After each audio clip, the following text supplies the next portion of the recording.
What's going on, Cowboys faithful? It's your boy DMV back with another one. Tired as hell right now, but it is day 3 of the NFL draft in Kansas City, man.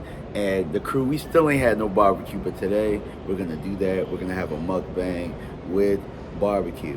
Now I know that there are a lot of Cowboy fans right now up in arms about the draft, right? Because us Cowboy fans, we do the most mock drafts. As far as a fan base, we probably know the most about the prospects. We have the most content creators. I would say that our content creators is probably not only the most creative bunch, but they're the most, uh, I would say, in tune with players and football of all of the fan bases. And so a lot of us have really been upset with what we're looking at based on what the mock drafts have been telling us as far as value. And also, really, a lot of us have done our own research and we've done our own boards.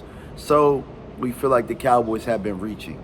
So I had a great conversation last night with somebody that I trust a lot inside the building to let me know that the picks that we've gotten so far are very solid and that they were calculated. You know, the Cowboys did not get in a position where we had to reach, you know what I'm saying? Like they did not make panic picks, and that's what it appears that they've done. Now for me, I never thought that they were making panic picks.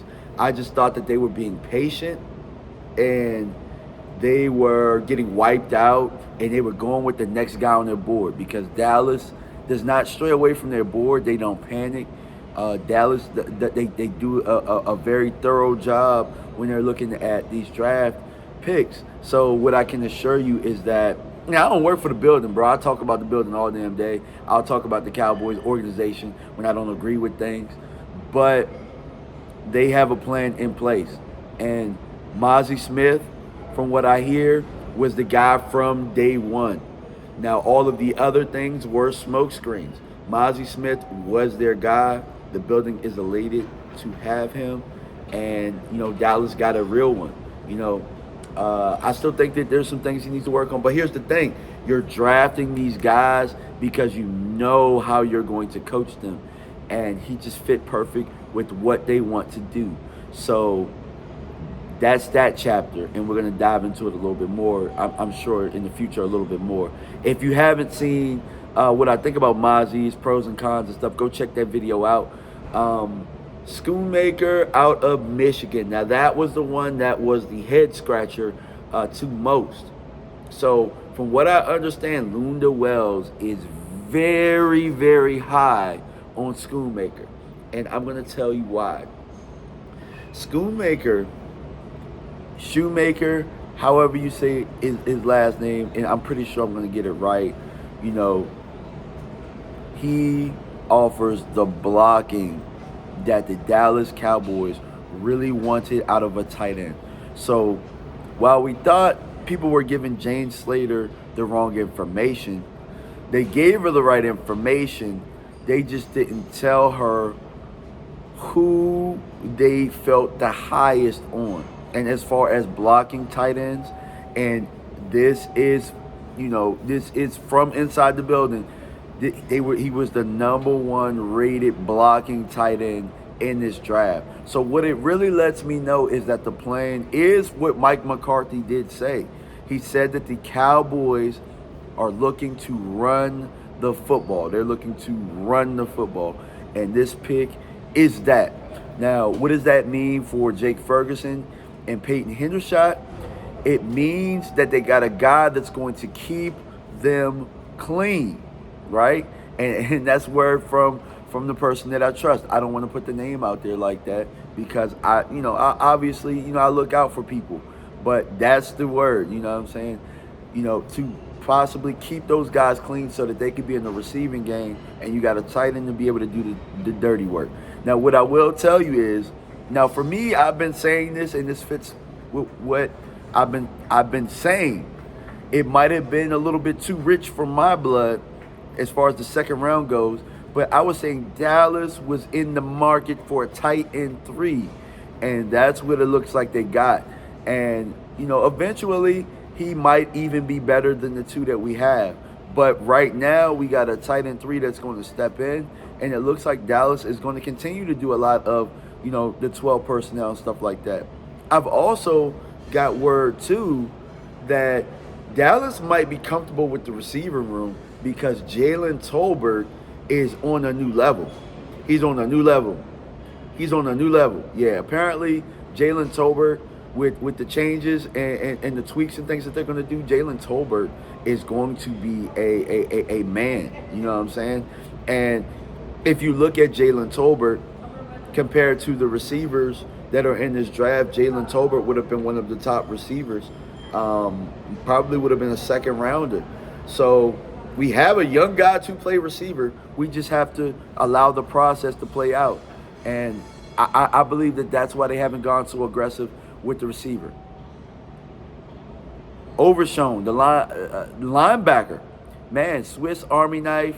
For what I understand, they're going to have fun with that guy. And that is probably my favorite pick so far. I know that a lot of Cowboy fans are, they love Mazi and they love the Mazi pick. And that's their favorite. But my favorite is the Marvion Overshown. And the reason is because I know that they're going to move him around a lot. He's going to be like a Swiss Army knife. From what I understand, inside the building, his athleticism is something that's going to be a strength there. So he's going to add something to our defense, and he's going to fly around and make plays. He needs to tackle a little bit better, but here's the thing.